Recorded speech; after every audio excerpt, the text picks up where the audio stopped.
আমাদের নতুন বউয়ের যে সুন্দর চুল, তাতে সবাই অবাক হয়ে তাকিয়ে দেখে।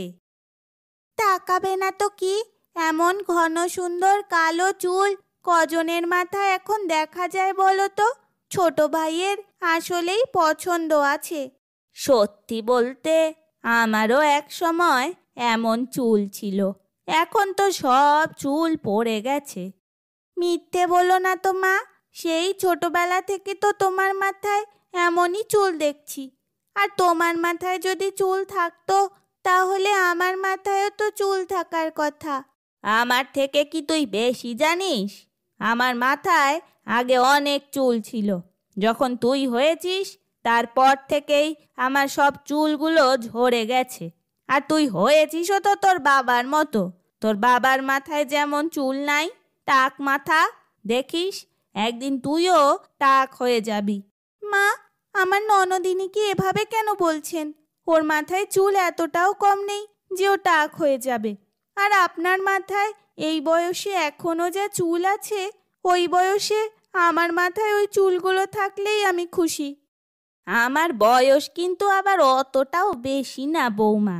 পরপর 3টে বাচ্চা হয়ে গেছে বলে এমনটা লাগছে।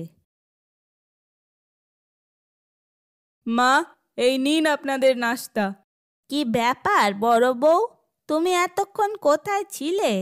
আমাদের সাথে বসে একটু গল্পও তো করতে পারো। মা, আমি একটু কাজ করছিলাম।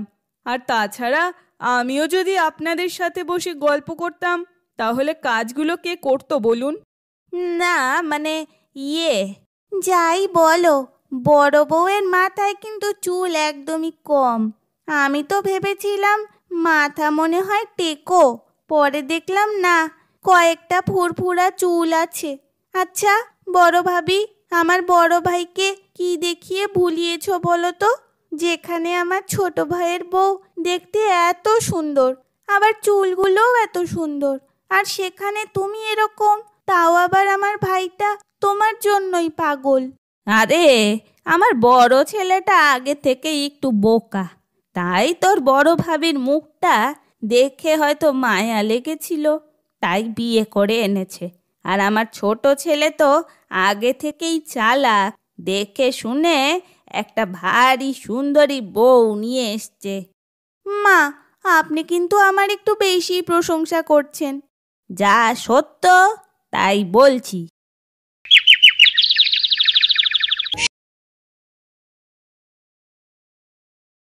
মালা, এই দেখো, তোমার জন্য একটা ফুল এনেছি। তোমার খোপায় গুজে দিলে খুব সুন্দর লাগবে। আমার তো চুলই নাই, খোপা করব যে? তাহলে কিভাবে ফুলটা গুজবো বলো দেখি? ছোট বউয়ের চুল অনেক সুন্দর, ওর খোপায় গুজলে খুব ভালো লাগবে। আমার কাছে তো তোমাকেই বেশি সুন্দর লাগে। আচ্ছা, একটা কথা জিজ্ঞাসা করি, তুমি কি আমাকে দয়া করে বিয়ে করেছো? কেন? এ কথা বলছো কেন? মা বলল তাই। মা তো কত কথাই বলে। আমি তোমাকে পছন্দ করে বিয়ে করেছি মালা। ছোট বউকে দেখে তো ভালোই মনে হলো। কালকে দেখি, ওর কাছে জিজ্ঞাসা করব চুলের যত্ন কিভাবে ও নেয়। বললে আমিও সেভাবে নিয়ে আমার চুলগুলোও একটু সুন্দর করতে পারবো।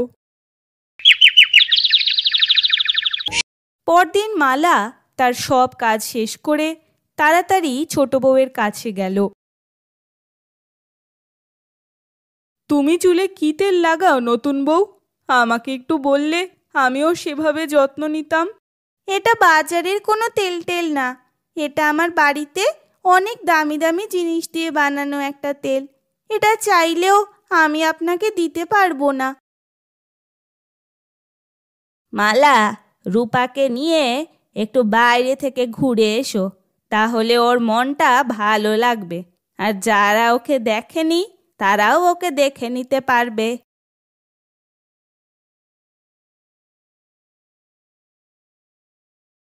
দেখেছিস কি সুন্দর বউ? ওর পাশে তো বড় বউকে একবারে মানাচ্ছে না রে। আর চুলগুলো দেখ কি সুন্দর। এই যে আপু, আপনার চুলগুলো অনেক সুন্দর। এই চিরুনিটা নেন, আপনার চুল আরো সুন্দর হয়ে যাবে। কি বিচ্ছিরি দেখতে একটা চিরুনি! এই চিরুনি দিয়ে আমি চুল আঁচড়াবো কি করে? আমার নির্দিষ্ট চিরুনি আছে, ওটা ছাড়া আর কোনো চিরুনি আমি চুলে ব্যবহার করি না। সর এখান থেকে। ওপর থেকে দেখেই বিচার করলেন? এই চিরুনিটা আমার মায়ের ছিল, তাই আপনার সুন্দর চুল দেখে মনে করলাম এটা আপনাকেই দেই। কিন্তু আপনার বাইরেটা যেমন সুন্দর, ভেতরটা তেমনই খারাপ কুৎসিত। আচ্ছা ভাই, তুমি মন খারাপ করো না, চিরুনিটা আমি নিচ্ছি। কত দাম দিতে হবে বলো? না না আপু, দাম দিতে হবে না। আমার মায়ের চিরুনি এটা। আমার মায়ের মাথায় অনেক চুল ছিল। আপনার মাথায় যদিও চুল নেই, কিন্তু আপনার মনটা অনেক ভালো। আমি বিশ্বাস করি চিরুনিটা আপনার কাছে যত্ন করে রাখবেন। আমি এখন যাই আপু।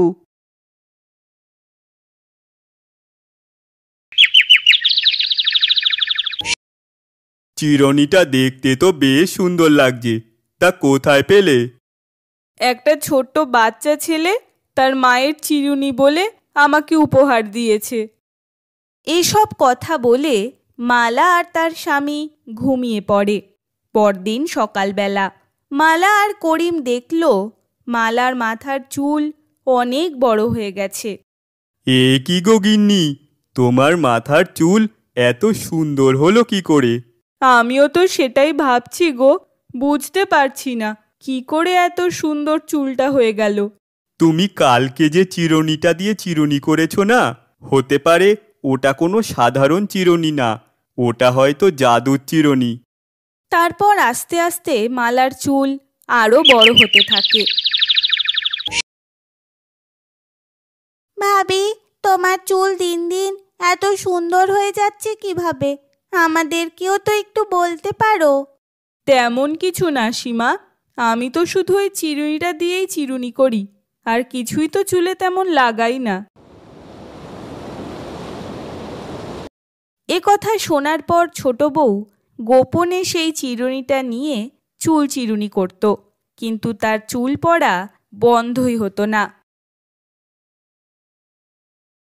ছোট বউ, আজ কেন তুমি গোপনে গোপনে চিরুনিটা নিয়ে এসে চুল চিরুনি করো বলো দেখি? তুমি যদি সেদিন অহংকার না দেখিয়ে চিরুনিটা নিয়ে আসতে, তাহলে তোমার চুলগুলো এমন সুন্দর হতো। কিন্তু তোমার তো রূপের দেমাগে মাটিতে পাই পড়তো না। অহংকার মানুষকে ধ্বংস করে। অহংকার ভালো কিছু বয়ে নিয়ে আসে না, এ কথাটা মনে রেখো।